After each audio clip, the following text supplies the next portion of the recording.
Hello, dear viewers. This is Viewpoint from ABC World, your new voice of Pan-Africanism coming to you live from Addis Ababa, Ethiopia. I'm Sentayo Tamrat with this edition of Viewpoint. And today we are going to deal with a number of issues regarding the Grand Ethiopian Renaissance Dam, why Egypt rejected negotiations through its diplomats or authorities while it is just trying to reach Washington to leverage pressure against Ethiopia.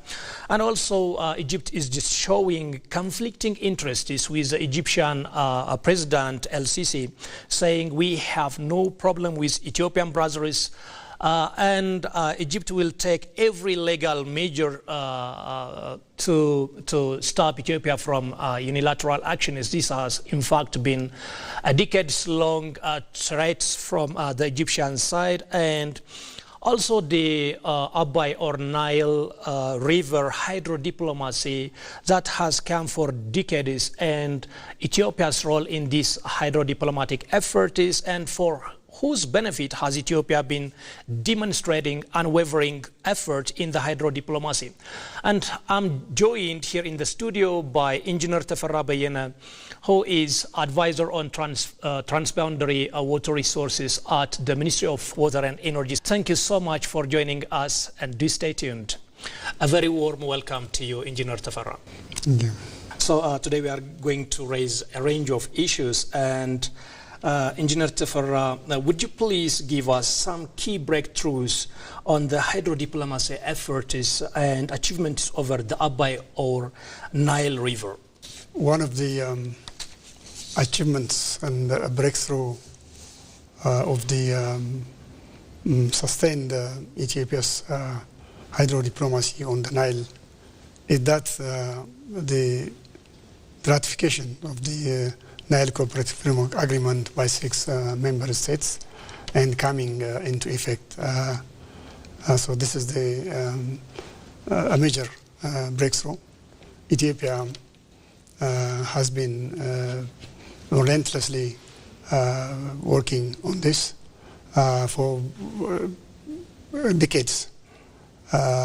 First, Ethiopia has actually rejected the allocation of the waters of the Nile, and also using the waters of the Nile without making consultations with of the agreement of the riparian countries of the Nile Basin. Okay. So it has been actually fighting all the way through that this resource should be equitably used by the riparian countries, and therefore the agreements, the unfair agreements that denied the rights of the Nile countries to use this shared resource was actually its main agenda for decades, and did its level best to bring the Egypt and in fact Sudan as well to the negotiation table to create a new legal regime that ensures a fair, rational and equitable use of the Nile water resources by all the riparian states. So it has been actually trying to convince the Egypt to come to the negotiation table to actually negotiate on the fair framework on this. So the cooperative framework agreement was concluded in a manner that will ensure actually the equitable use of the Nile water resources by its riparian countries, and this would actually end the monopoly of the Nile waters by Egypt. So this is one of the breakthrough. The other breakthrough that we can talk about is of course the successful completion of the Grand Ethiopian Renaissance Dam, and the Grand Ethiopian Renaissance Dam has been completed, inaugurated, and now it is generating 15,700 gigawatt hour annually from its installed capacity of 5,150 megawatt. So it has been, a desire, it has been an aspiration of development, but now with the completion of GERD, and now it is a reality. Yes. That is not anymore a theoretical aspiration for development, but real infrastructures that would benefit the Ethiopia as well as the other neighboring states that could make use of this electricity generated from the plant. Okay, so you have just mentioned that there have been negotiations for decades to bring the CFA to table and just to use it as a working document today. But since the establishment of the Nile Basin Initiative, there have been just some talks among the riparian countries, and there have been also some deterrences from downstream countries, not just to come to terms in certain regards. And that disagreement even still persisted to the extent not establishing the Nile Basin Commission. So how do you just explain this regard Ethiopia's decades-long steadfast hydro-diplomatic efforts, and for whose benefit has Ethiopia been just fighting? Ethiopia has been fighting for its own benefit as well as the riparian countries. So what Ethiopia has been saying all the way through was that this is a shared resource, and this shared resource should be equitably used by all the riparian states, and it should not be used, monopolized by a certain state, and making no regard for the legitimate right of the upper riparian countries, including Ethiopia, and having no regard for the interests of these, the needs and interests of these riparian countries. So all the way through, actually, Ethiopia has not been fighting only for itself, but for the riparian countries as well.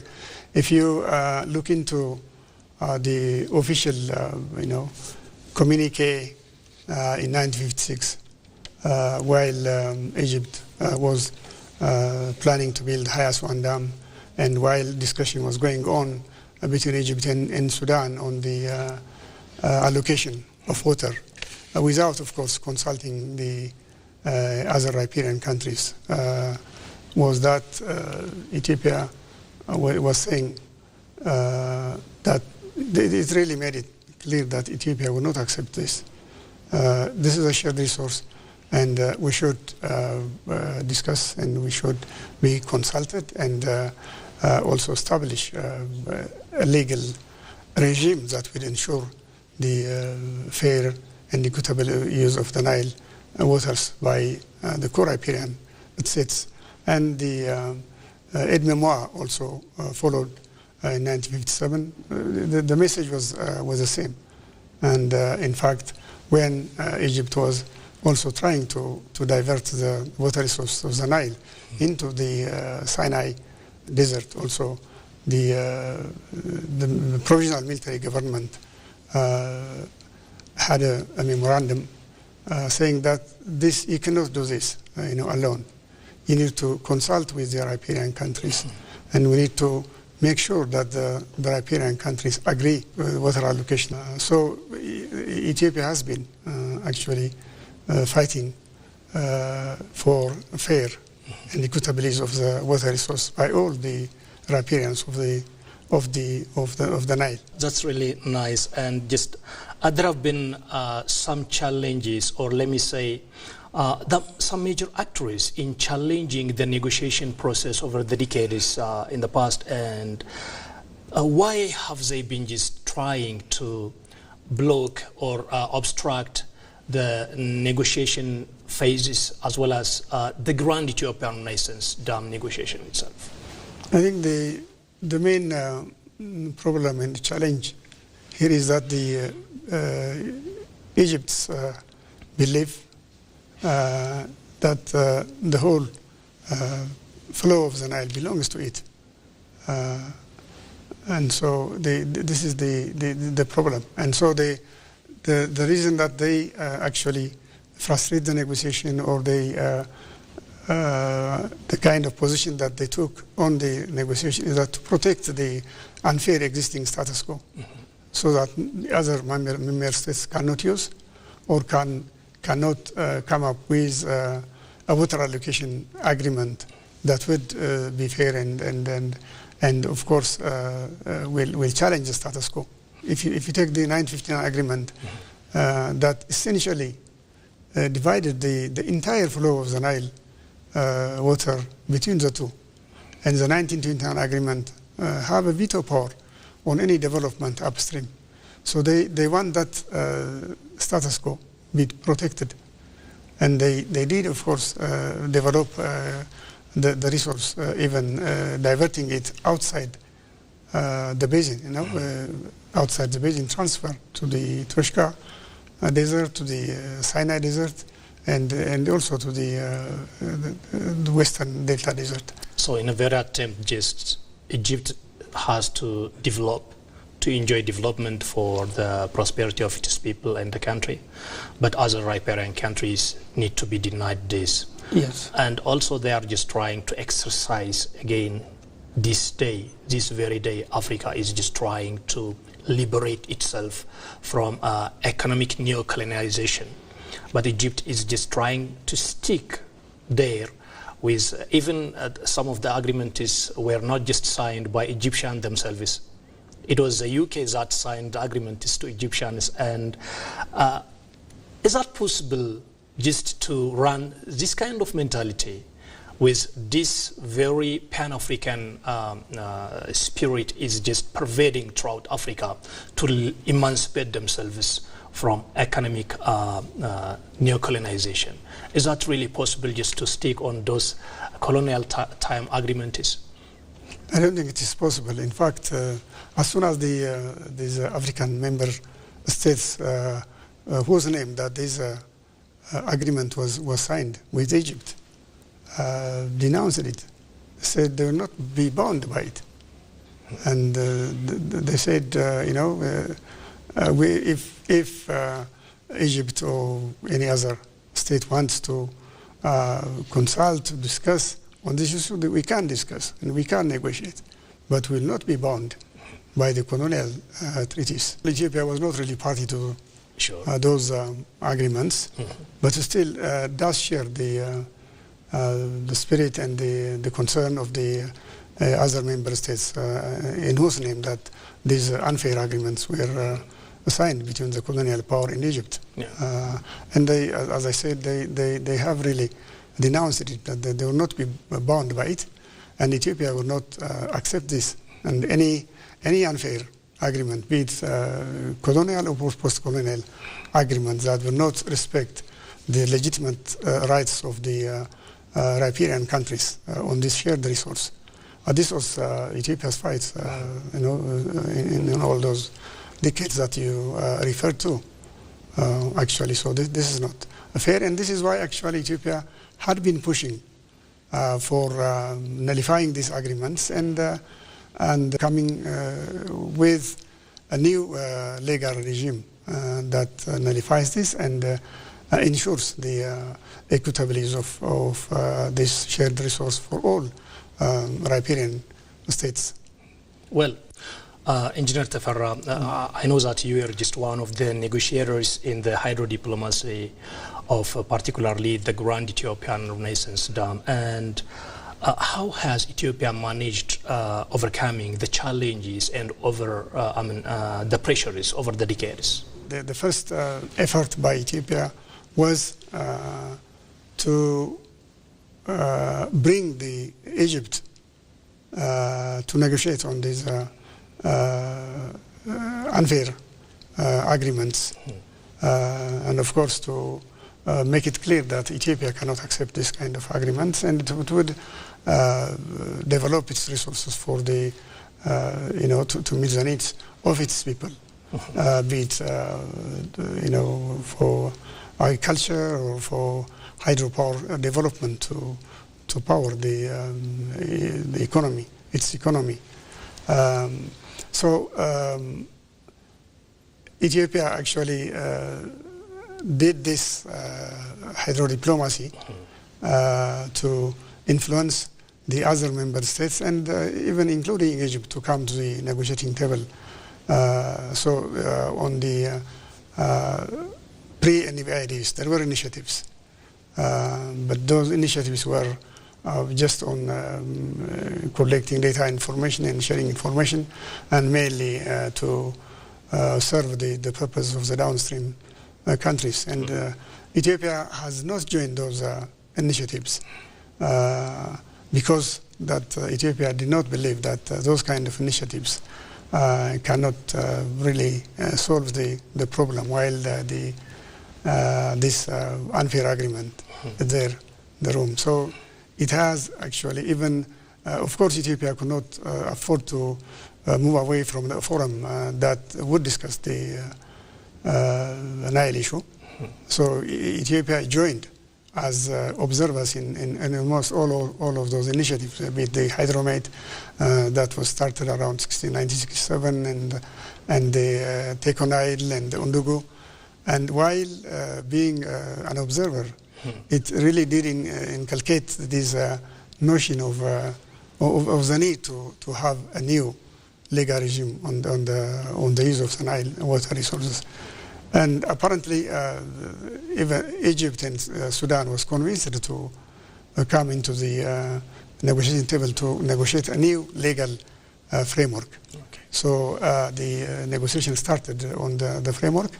And again, then, as I said, the main challenge is this perception or belief that the Nile waters cannot, the flow of the Nile cannot be used by other riparian countries except Egypt and Sudan, because essentially they have divided the water between the two.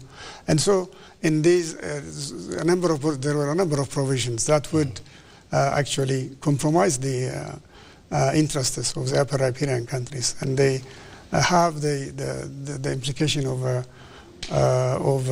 ensuring, protecting the status quo and the colonial and post-colonial agreements.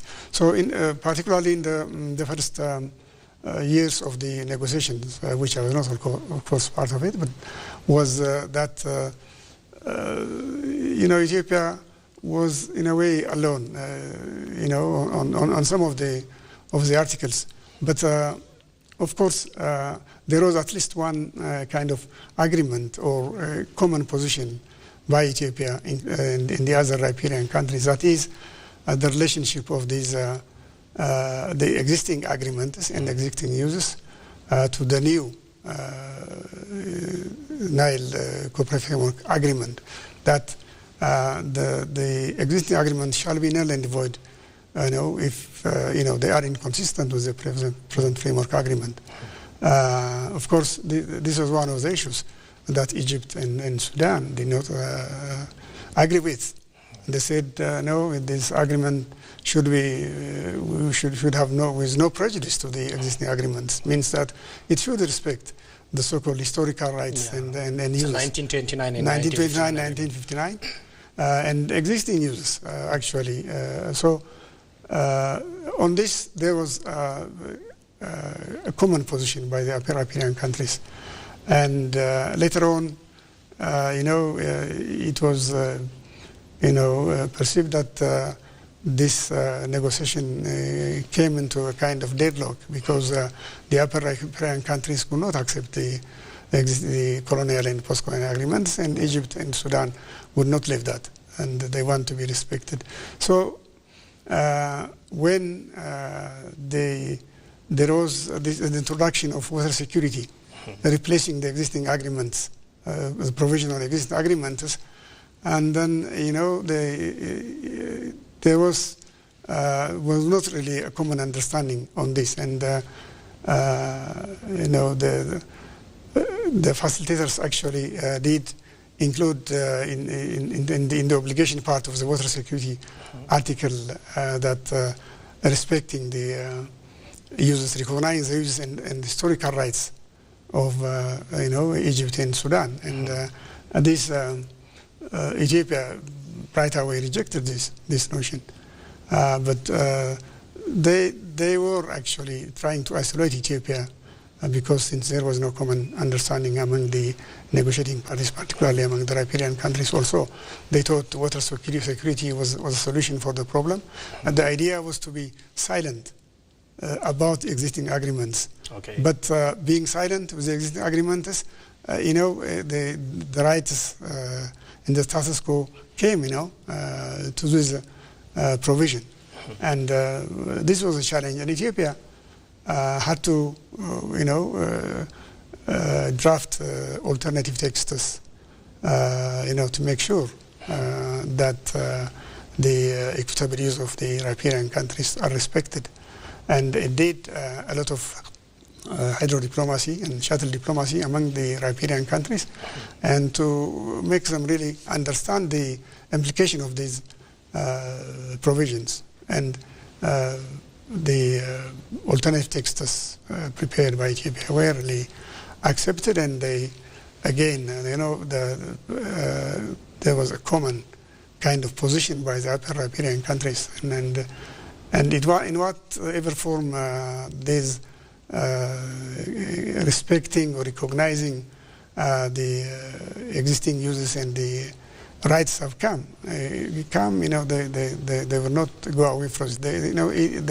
Their positions have changed once and forever.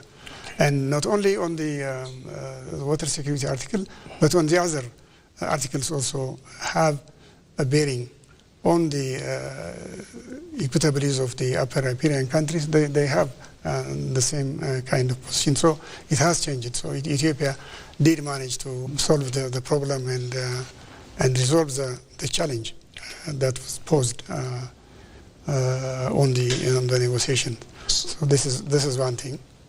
And of course, regarding the negotiation on GERD, Ethiopia, there was a lot of immense pressure on Ethiopia. But Ethiopia, of course, first of all, made it clear that it is... I think we have just to mention this pressure. The pressure is from downstream countries, particularly Egypt, the pressure from the Arab League, the pressure from the EU, the pressure from the US. So Ethiopia just managed to pass all these pressures. So I think it's... Yeah, it did manage to pass all these pressures. One is by continuously engaging.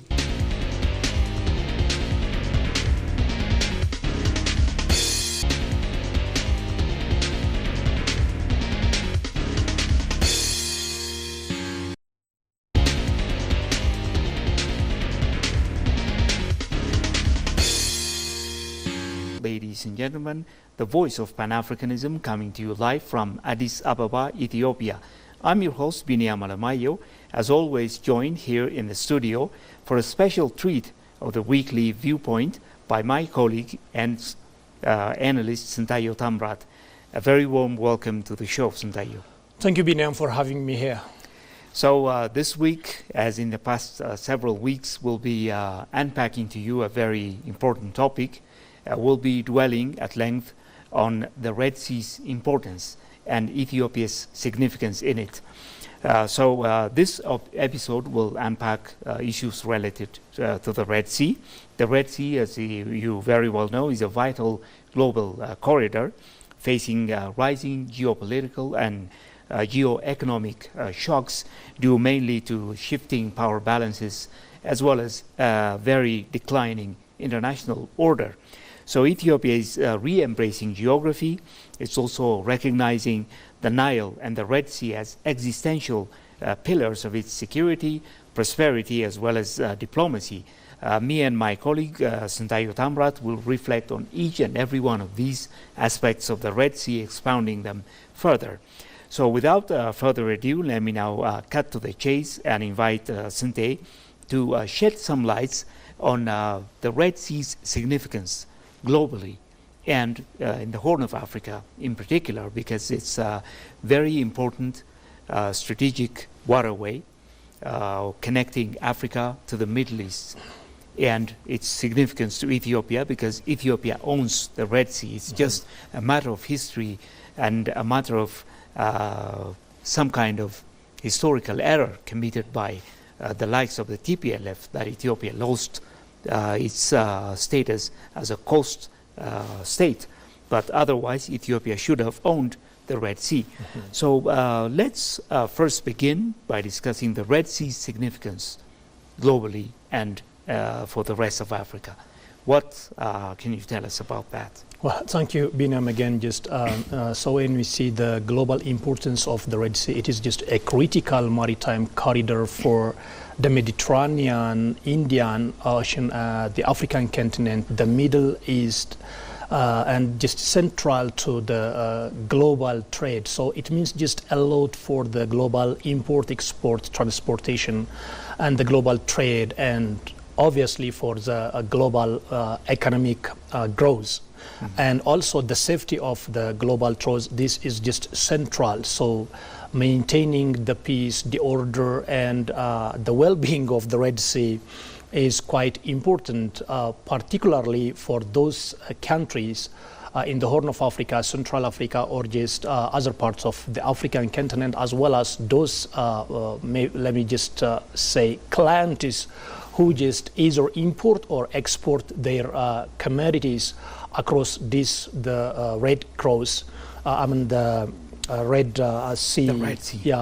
Route. That is quite critical. Very interestingly put, Sante. So let me stay on this Ethiopian perspective of the Red Sea and what it means, why it's geopolitically a matter of survival and not just convenience. Because, you know, for Ethiopia, geography is not a matter of choice, but of survival. Because Ethiopia is a continental state with one of Africa's largest economies. Remember that by 2036, Ethiopia seeks to become the biggest in Africa. And by 2032, it becomes the second in its leap forward. So with that in mind, for Ethiopia, it's a matter of necessity. Ethiopia is also one of the... Ethiopia is a nation with one of the largest population in the Horn of Africa, and in fact the second in Africa, one of the most populous, landlocked. Throughout the world, Ethiopia is the biggest landlocked and most populous nation. For its, so it's a matter of necessity, and it has also a security role in the region that passes beyond the Horn of Africa, because it's been playing this role for several decades as a peace-loving and very committed state. Ethiopia has been contributing troops to the African Union, several other causes, which in fact dates back to the 1950s during the Korea War. So Ethiopia has this kind of security role, and it's concerned, like you were putting it earlier, it's very concerned about what happens to the Red Sea, because it's an owner. It used to own. It used to be a coastal state prior to 1993. But what happened then in 1993 changed everything. Ethiopia became structurally landlocked and constrained economically, and it's one of the most militarized waterways, the Red Sea, because there are many actors. It's an air base, a naval base for several other nations. And what happens there is a concern for Ethiopia.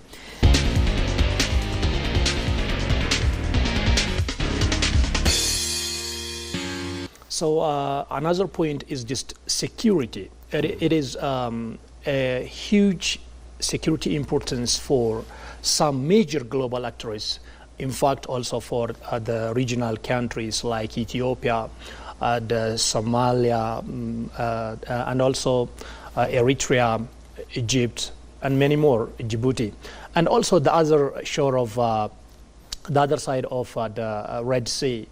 Many countries have military bases there, their naval bases there, and also the global actors.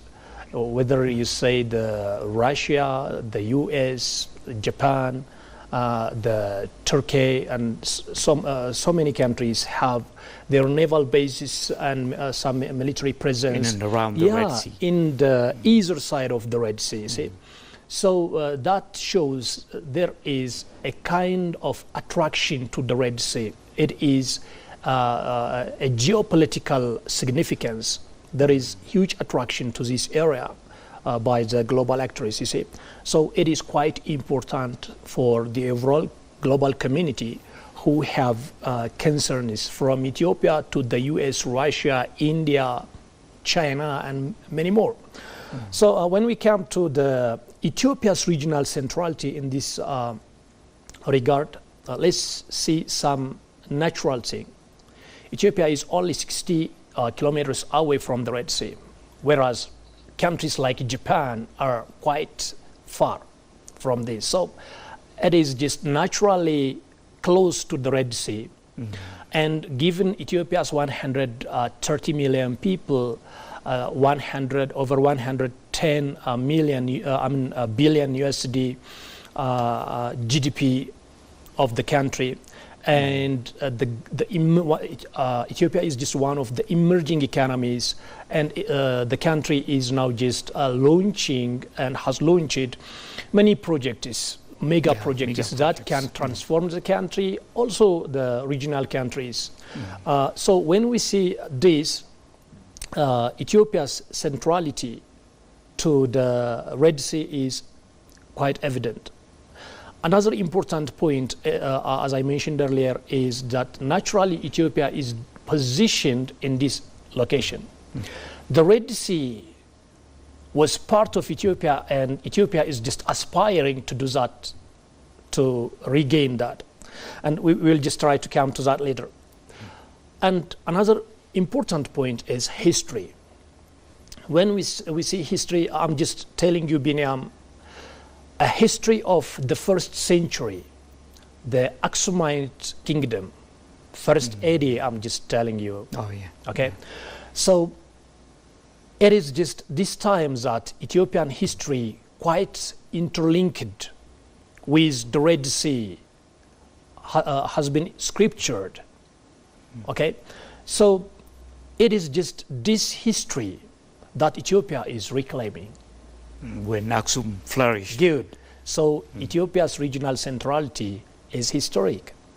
Another important point, security. Ethiopia is one of the largest security roles in the Horn of Africa region. You see?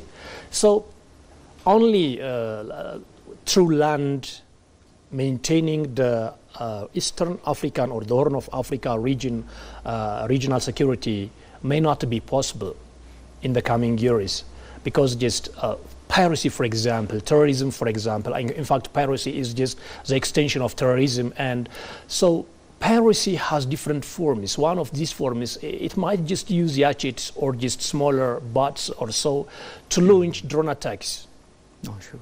So you have just to have a naval base across the ocean to protect the your Red Sea, economy, to protect the regional countries, you see. So Ethiopia is highly concerned about that, and this is not only for the regional peace and security, but also just for the global peace and security, maintaining the well-being of the trade route across the Red Sea and the Indian Ocean also. So the region is a vulnerable, volatile region. There is just a huge movement of extremist forces in the region. So Ethiopia is just concerned about that. Maybe Ethiopia can be the first victim, but other countries, even the global actors, can also be victims. So Ethiopia's role here is evident again. Very pivotal.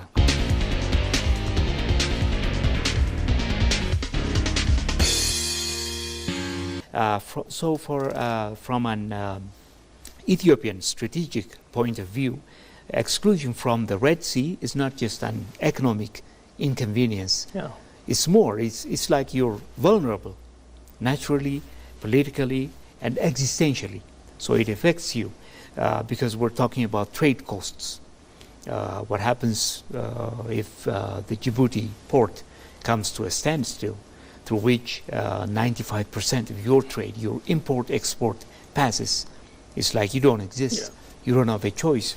You used to rely on that one, but it may come to an end someday. It may vanish into thin air. And then energy and food security, as well as military mobility and deterrence and diplomacy too, without which, without any of this, a nation is threatened. Its very survival is in question, is at stake. That's what's happening to Ethiopia. So no Ethiopian grand development, economic or political strategy or plan cannot see the light of the day without considering the Red Sea. So without the Red Sea, it's like you don't exist. Not far enough, not long enough. Maybe for a time being, yeah. We tried this for 3 painful decades after losing the 2 most important coastlines of Assab and Massawa to Eritrea.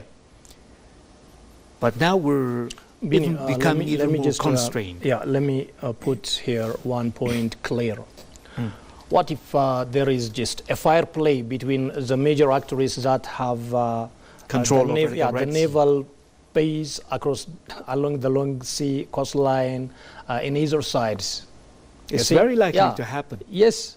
So the superpowers are just talking about Third World War. You see? So why should Ethiopia keep silent and sleep? You see, one day, if this circumstance happens, if the fireplace starts among these powers, there is no way for Ethiopia to escape. So it is just risking the lives of 130 million people. So the Ethiopian government must work on this aggressively, and in fact it has just made clear to the world, and some diplomatic jobs have already been secured, and there is just a green light from the global community regarding Ethiopia's positive and I can say just good intent quest for accessing the sea. There's no way you can become a bystander when all this happens in one of the most disturbed waterways. For any number of reasons, the Red Sea is not stable, because we have all these forces operating on it. And so for Ethiopia, it's a matter of existence and survival that it acts, and sooner than later. And so there's also historical reason for Ethiopia to believe that its quest for the Red Sea is rooted in history.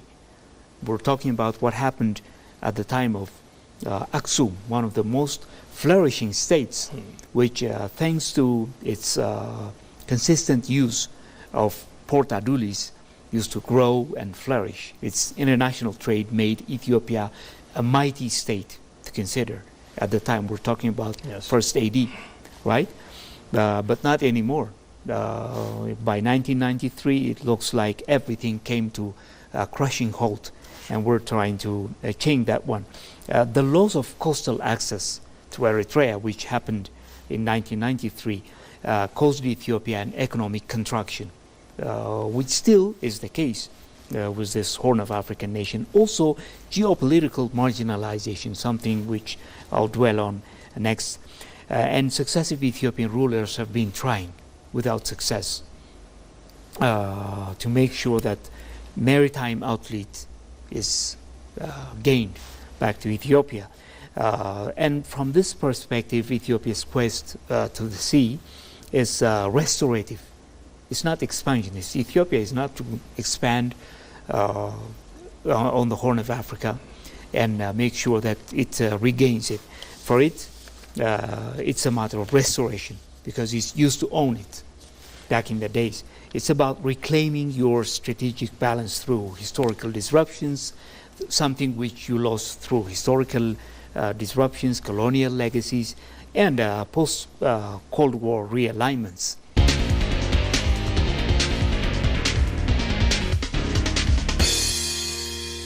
Another important point, economic integration. As I told you, GDP of 110 billion USD is huge GDP. It shows just Ethiopia is also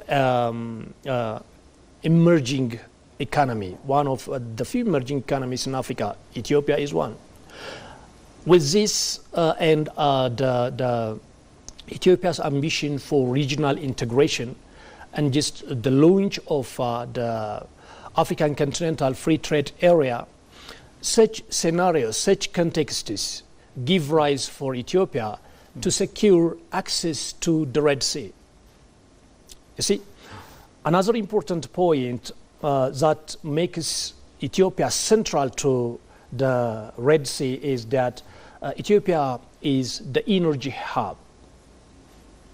It's becoming the energy hub for the Eastern African region, and it has also ambitions just to export power via Cairo to the European countries and also to the Middle East.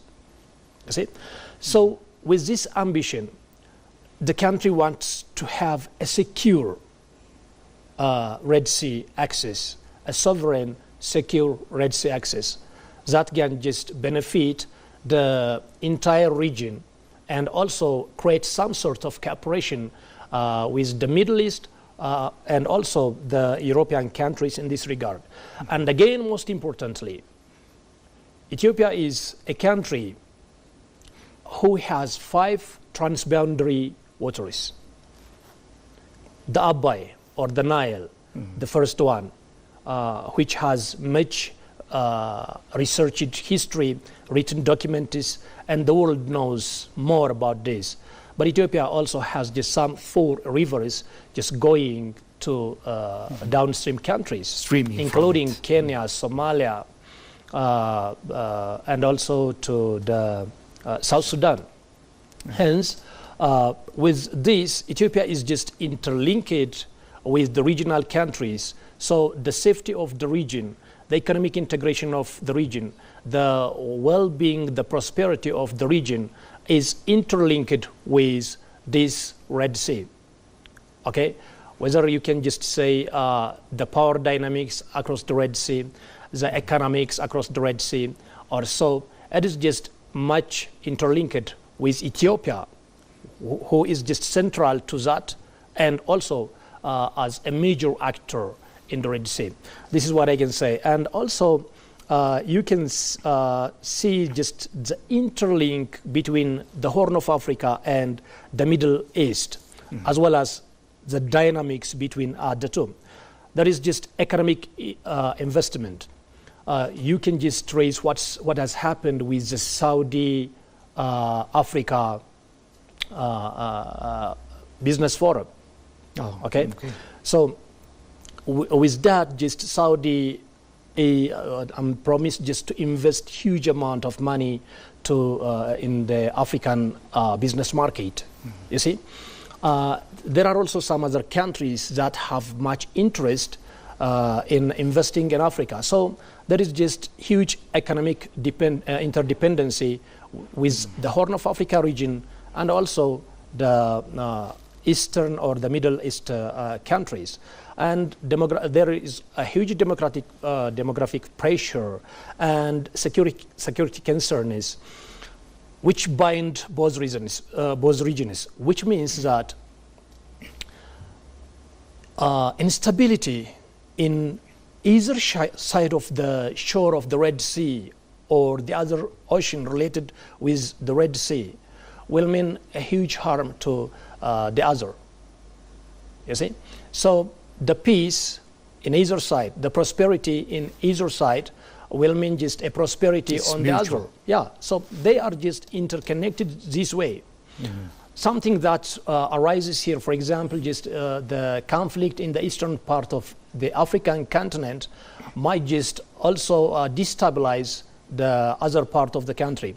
One, because of the volatile nature of the region, and the political history of this region, and two, the current power balance across the Red Sea, and also the area or the waters related with the Red Sea. Let's go to the geopolitical strengths of Ethiopia. Ethiopia is a country of over 130 million people. Of these, 70% or more is of youth population, which is productive manpower. You see? So this is just contributing or gearing up the economic growth of the country. When you have just surplus productive manpower, your economy is projected to grow large. And of course, Ethiopia is on the right track, on the right economic growth track. So just this contributed, the large population mean a lot to the economic growth and favorable geography. So it is just closer to many of the continents. So it is quite closer to, in fact, the Red Sea. I told you that it's only 60 kilometers away from the Red Sea. And historical continuity gives Ethiopia outsized regional influence. Very recently, the dynamics, the power dynamics, including the hydro-diplomacy, the hydro-politics, has shifted following the completion of the Grand Ethiopian Renaissance Dam. We will just try to bring some connections with this later. So the geopolitical strength of Ethiopia has already shifted. You see? So Ethiopia is just one of the countries that can say and be heard about its national interest is also the African interest.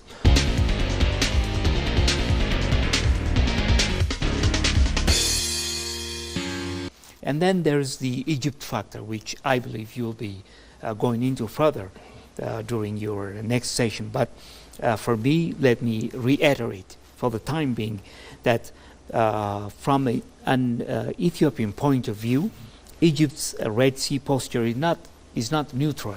It's not about neutrality. Egypt does not seek neutrality to prevail on the Red Sea. What it wants is a weakened Ethiopia.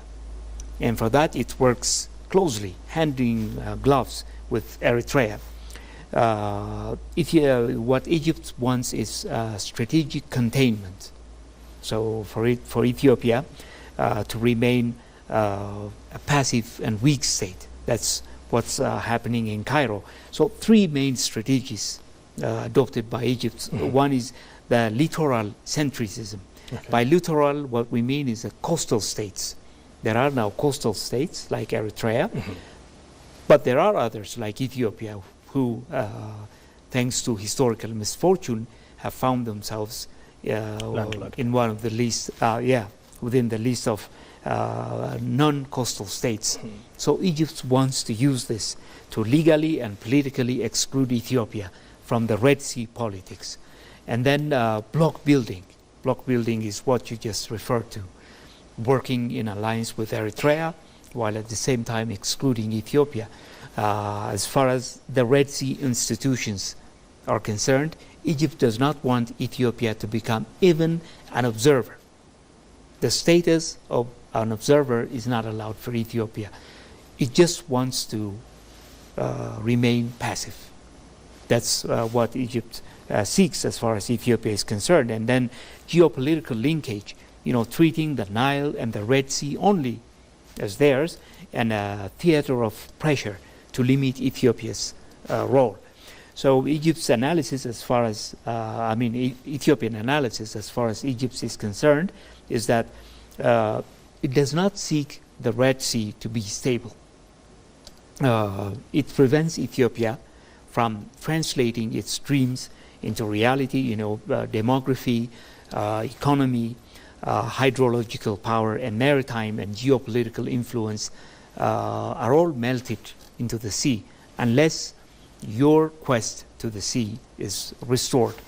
This is what Ethiopia is working on. And then Egypt is also delinking Ethiopia from the Red Sea, a strategy of prolonged weakness.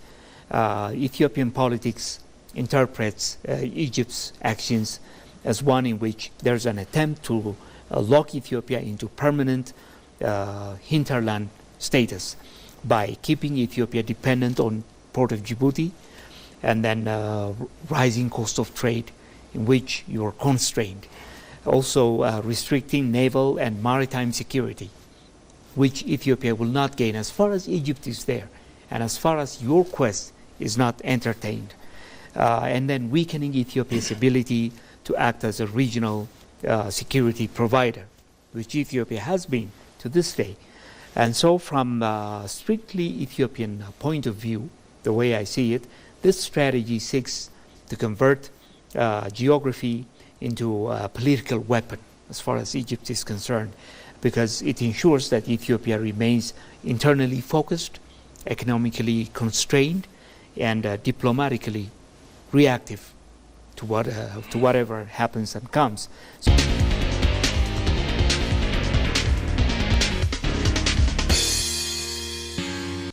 The Ethiopian very intent here is just, it is just presented as strategic necessity. It is not aggression, and Ethiopia is seeking cooperation. Let's just develop Port Asab and use for shared benefit. It is just even regional benefit that Ethiopia is aspiring. It's common prosperity. Yes, common prosperity.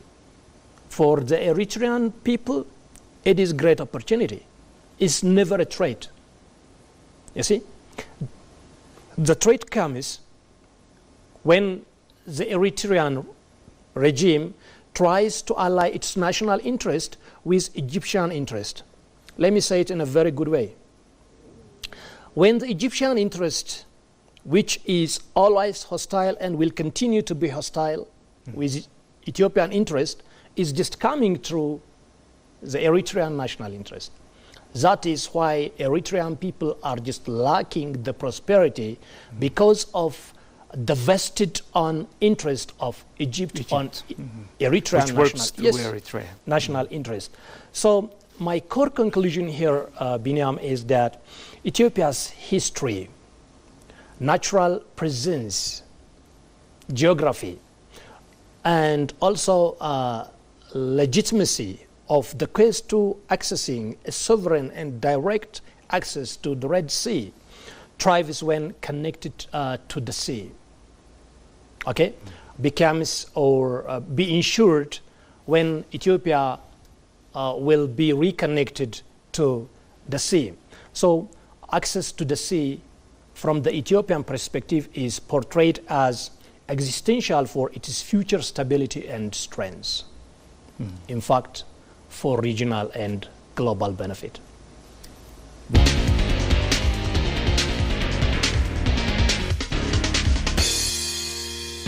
So now let's give you back the floor for you to reflect on the Eritrean and Egyptian factor, how it has been shaping the Red Sea politics from time immemorial up to now. What happened back in 1993 was a very convenient way, an opportunity for Egypt to utilize Eritrea to weaken Ethiopia as its ally. So what's your take on that one? Okay.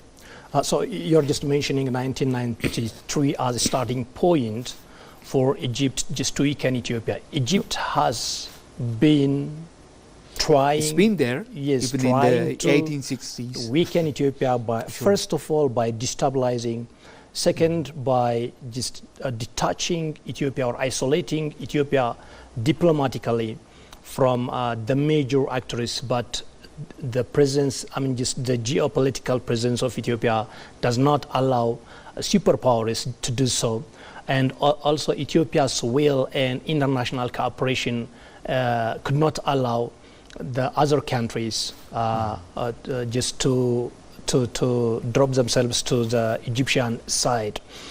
So Egypt has been just trying to destabilize Ethiopia this way. And the third major important point is to weaken Ethiopia's economy. One way of weakening Ethiopia's economy is just by detaching it from the water, the international water. That's the Red Sea. Yeah. First, detaching Ethiopia from its own waters. This happened in 1993.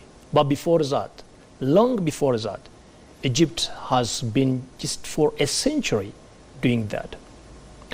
Look, the 1901 or no, the 1902 agreement is maybe just the first agreement, trilateral agreement on the Nile water. You see, how many years now? 124 years.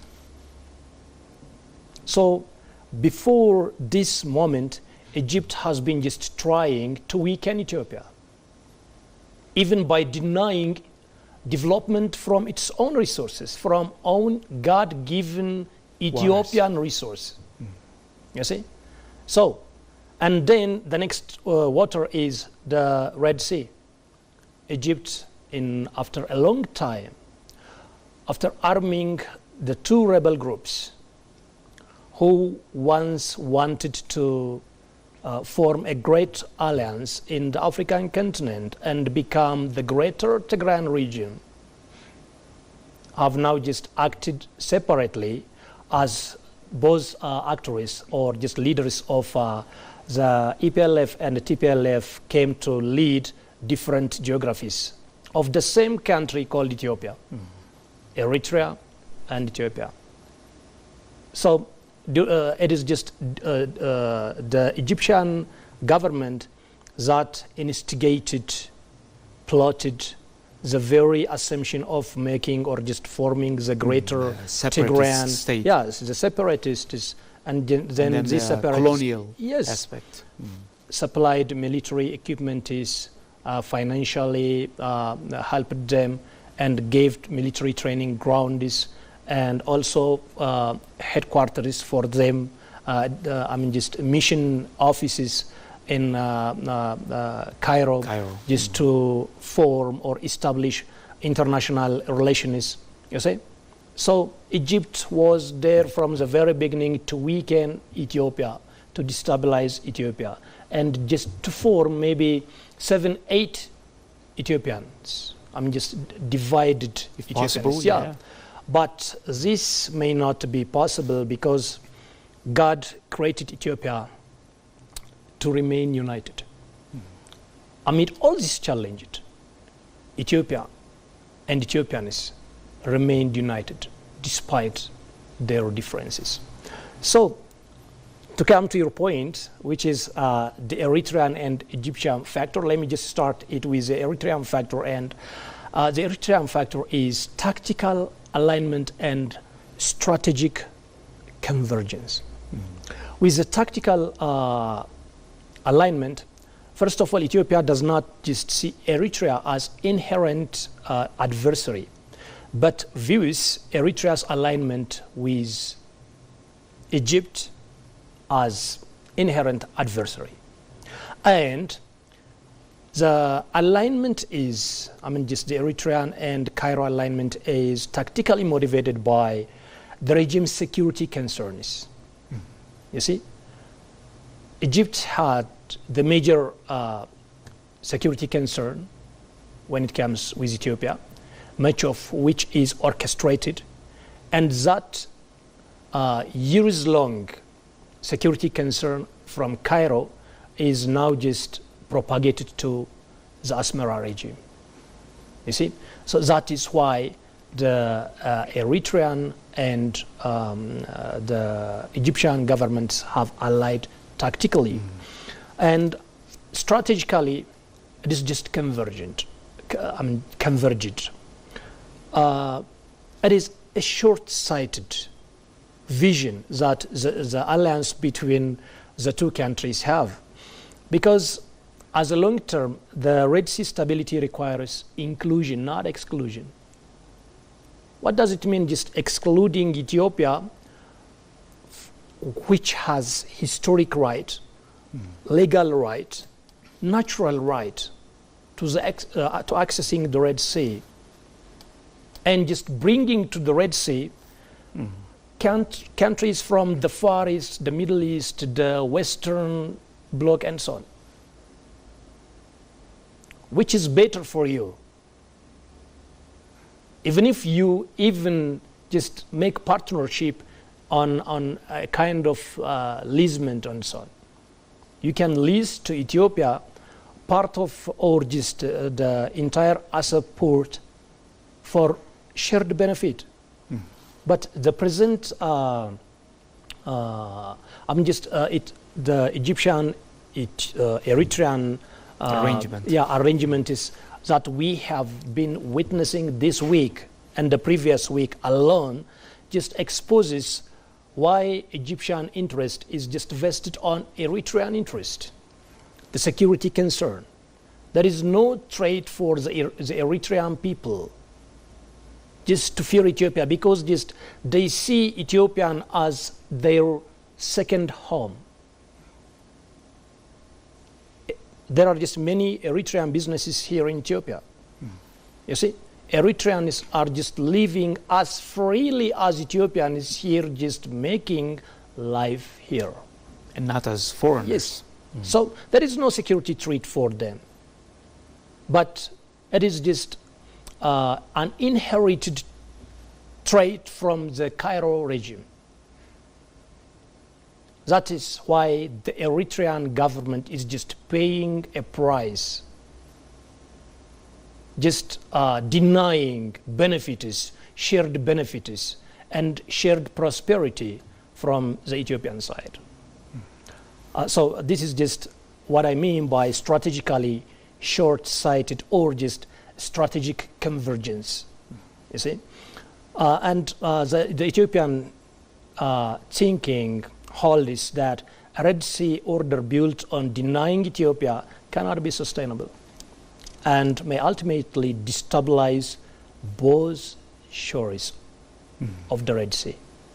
Because I mentioned earlier, destabilization and the conflict the conflict in the region may spiral out of control and just go to the other side, to the other side.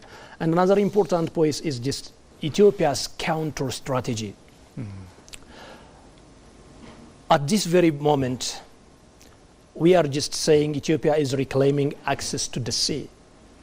For the last 33 years, Ethiopia has been silent, but the people have been just trying to ask, and the demographic as well as the regional, the local economic growth, and also the regional security issue, and most importantly, the international power dynamics that has been dragged to the Red Sea forced Ethiopia to reclaim its access. Okay? So the new Ethiopian posture is like repoliticizing geography, explicitly asserting maritime vulnerability as a national security issue, a diplomatic normalization, framing the sea access as a legitimate right, a natural right, a historic right, a right that Ethiopia has owned exclusively. There is no country, there was no country by the name Eritrea. Eritrea is as part of Ethiopia, like we said Hararge, like we said Bali, RC. It's a regional state. Yes, that's it. And history told Ethiopia that, the world, not for us in fact, and it is just this point that Ethiopia wants to repoliticize. And also inclusive regionalism. With this, advocating the Red Sea governance model that includes riparian and immediate neighbor states. So the point that Ethiopia would like just to advocate is just inclusion. You see, with this globalized world, with this very, just recurrently shifting power, economy, diplomacy, and alliance. And alliance. So inclusion is quite important. So including Ethiopia in the Red Sea has greater benefits, not only for Ethiopia, for the Eritrean regime itself, the Eritrean people most importantly, and Djibouti, Somalia, Egypt itself, and also to the global community. A bulk of transportation of imports and export goods is done via the Red Sea and related waterways. Yes. So it is just the benefit of for all that Ethiopia is striving to reclaim its waters again. So Ethiopia has been just silent, patient, maybe for the past 6 years, and it is just trying not to militarize at any rate, and just using maximum restraint, not just to enter to conflicts. Because as you start cooperation, or as you want cooperation, you don't have just to show fireplace and so on, you see. So you have Ethiopia just maintained this maximum restraint in order to keep all options open through diplomacy, partnerships, and leverage. And that is just paying Ethiopia first through diplomatic leverage. Ethiopia has just gained a substantial diplomatic leverage regarding its quest to access, supported by many governments and friends of Ethiopia. Another important point, you can see that countries just supporting Ethiopia's naval base, the headquarters, and so on, you see, and also just training the personnel. Yes.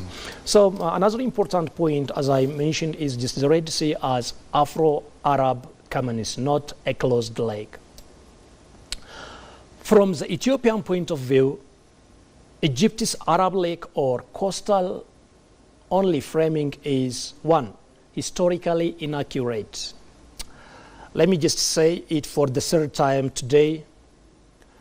We are talking about the first AD history when of Ethiopia Ethiopia. Was accessing this. Yes, Ethiopia, the greatest country, economically, militarily powerful country during the Aksumite kingdom, who had 2 or 3 ports and many ships. So it is just historical right that Ethiopia is reclaiming. So Egypt is Arab Lake or Arab water, Arab Red Sea. No. It is entirely false. It's a complete misfit. Yes, exclusion strategy. And it is legally unacceptable. It is a transitional government of Ethiopia that went to the UN and just asked for a cessation of Eritrea. Perhaps on our planet, as far as I know, history has not just told us this way. We want this part of our country and our people to separate from us from this day. Nobody asked it, particularly when we talk about the League of Nations or the United Nations. On that assembly, it is just the first country, Ethiopian, illegitimate leaders of Ethiopia, irresponsible leaders of Ethiopia, that went to the UN and just asked for the cessation of Eritrea.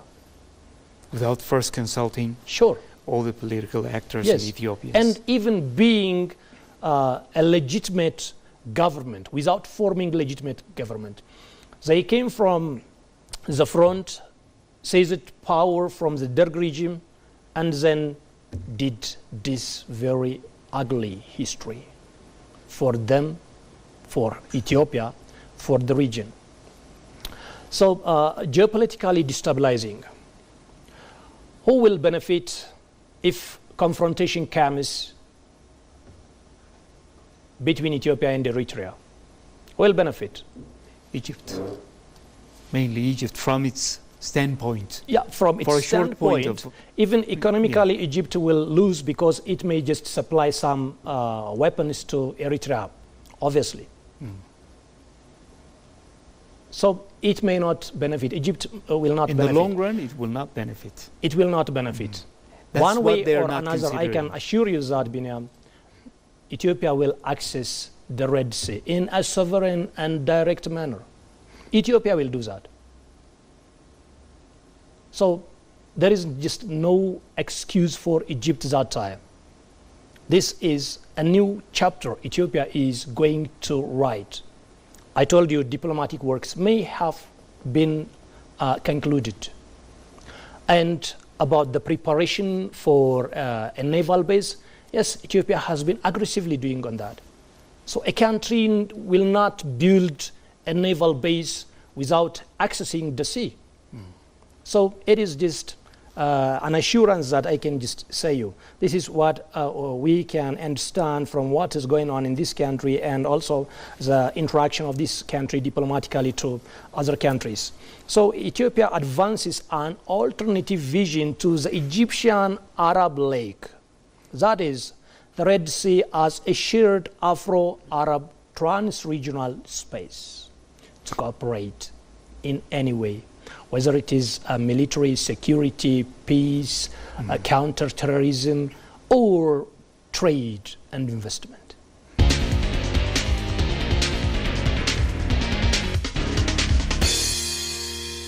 Okay, thanks.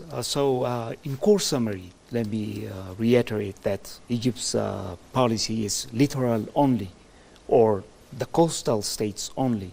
The reason it wants to do this is because it wants to keep Ethiopia a weaker state, because Ethiopia is reclaiming the past, and that's not to the liking of the Egyptians, because once it becomes a littoral or a coastal state, regaining the past, regaining what it lost, then it's like game over for the bigwigs in Cairo. That's not happening. That's what they're working on. So the coastal states model, or littoral only model, is dividing Red Sea states into bordering and non-bordering. Ethiopia is on the non-bordering for the time being. So it does not claim anything in the Red Sea. The Red Sea institutions are far for it. It remains neutral. It remains a non-significant state. That's what the people in Cairo are doing. I mean, those who are politically very active, the media, the elites I'm talking about. And then strategic exclusion of Ethiopia also goes to the like of the Egyptians, because Egypt, in coordination with Eritrea, seeks to undermine Ethiopia and the Red Sea governance. There's what we call a Red Sea governance, but it's only littoral states that are included for the time being. So from the maritime, security and economic arrangements, Ethiopia still remains excluded. And Ethiopia's strategic reawakening in all this. Now that Ethiopia has been reawakened, there's no turning back to what has been the status quo for 3 decades and something. Because Ethiopia's geography, recognizing the Nile and the Red Sea as its existential pillars, is a real challenge for the Egyptians and the Eritrean politicians alike. There's a shift in Ethiopian policy, because for Ethiopia, it claims that there should be a calm, pragmatic solution to the Red Sea issue, one in which multi-partner diplomacy focused on autonomy, inclusion, and shared prosperity, rather than domination, should prevail. And then sea access is seen as an existential matter for Ethiopia, because it cannot ensure national survival or prosperity without it. For Ethiopia, it's something that used to own it, but something that it lost amid growing political pressure, some colonial thoughts, as well as the historical blunder committed by the likes of TPLF. Otherwise, Ethiopia used to be at the center of the Red Sea governing, and that's what it's reclaiming. It's not expansion, It's reclaiming your strategic past, and that's what it should remain, where it should be.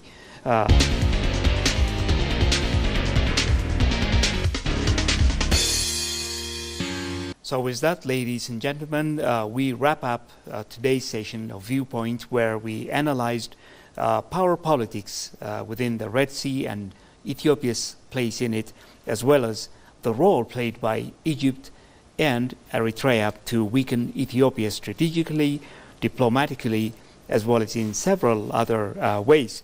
So me and my colleague Sintayo Tamra dwelt at length on it, and hope we shone light on several issues.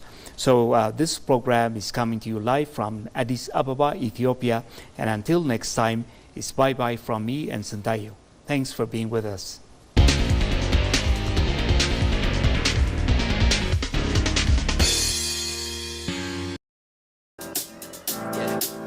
I got this feeling.